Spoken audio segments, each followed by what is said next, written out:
Football খুবই নিষ্ঠুর একটা খেলা। একটা মৌসুমে আপনি অপ্রতিরোধ্য গোলের পর গোল করছেন, পুরস্কার জিতছেন, আর পরের মৌসুমে গোল করাই যেন অসম্ভব হয়ে যায়। এই মৌসুমে আমরা এমন কিছু বিশ্বমানের খেলোয়াড় দেখছি যারা একেবারে হঠাৎ করেই ভেঙে পড়েছে। বিশ্বাস করা কঠিন, এমন গোল করা, আত্মবিশ্বাসের অভাব আর এমন পারফরমেন্স যা সবাইকে অবাক করেছে। আজ আমরা দেখব 2025-26 মৌসুমে ফর্ম হারানো 5 জন খেলোয়াড়কে। তাদের চলুন শুরু করা যাক। তো শুরুতে আছেন নেইমার জুনিয়র। সবচেয়ে বড় পতন নেইমারের। আল হিলাল ছেড়ে সান্তোসে ফিরে এসেও ব্যর্থ। 28 ম্যাচে 11 গোল 4 অ্যাসিস্ট। ইনজুরি একের পর এক। 2025 সালে 4বার বড় চোট, ব্রাজিল দল থেকেও বাদ পড়েছেন। 33 বছর বয়সে অনেকেই বলছে নেইমারের সেরা সময় শেষ।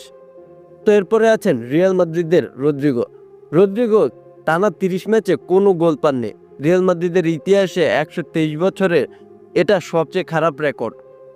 নতুন কোচের পরিকল্পনায় সে মানিয়ে নিতে পারছে না। উইংয়ে খেলানো হচ্ছে যেখানে সে স্বচ্ছন্দ নয়।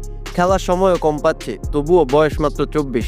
এটা প্রতিভার নয়, সিস্টেম আর মানসিক সমস্যার ফল। তো এরপরে আছেন লিভারপুলের মোহাম্মদ সালাহর জন্য এটা বহু বছরের মধ্যে সবচেয়ে খারাপ মৌসুম। গত মৌসুমে সব প্রতিযোগিতা মিলে 29 গোল, আর এই মৌসুমে মাত্র 3টি শট, ড্রিবল, বক্সে উপস্থিতি সবই কমে গেছে।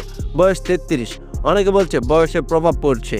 নতুন কোচ আর্নে স্লটের কৌশলও সালাহর সঙ্গে মানাচ্ছে না। তো এরপরে আছেন লিভারপুলের ইব্রাহিমা কোনাতে। লিভারপুলের কোনাতে এই মৌসুমে খুবই বাজে খেলছেন, ভুলের পর ভুল করছেন। ম্যানচেস্টার ইউনাইটেড ও পিএসবির বিপক্ষে ম্যাচে ছিলেন দুর্বল। ইনজুরি বড় কারণ, বারবার চোট পাওয়া, তিনি পুরো ফিট থাকতে পারছেন না। চুক্তি নিয়েও অনিশ্চয়তা আছে, তবুও ফিট থাকলে কোনাতে এখনও বিশ্বমানের ডিফেন্ডার। তো সবশেষে আছেন অলি ওয়াটকিন্স।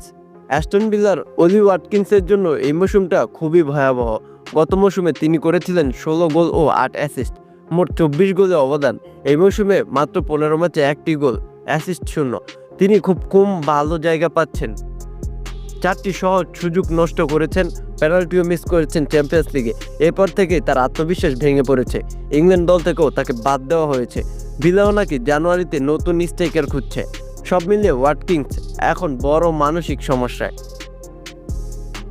এগুলো হলো 2025-26 মৌসুমে ফর্ম হারানো 5 জন তারকা।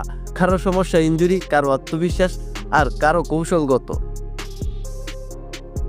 আপনার কি মনে হয় এখান থেকে সবচেয়ে তাড়াতাড়ি কে ফর্মে ফিরবে আর কে একেবারেই শেষ হয়ে যাবে?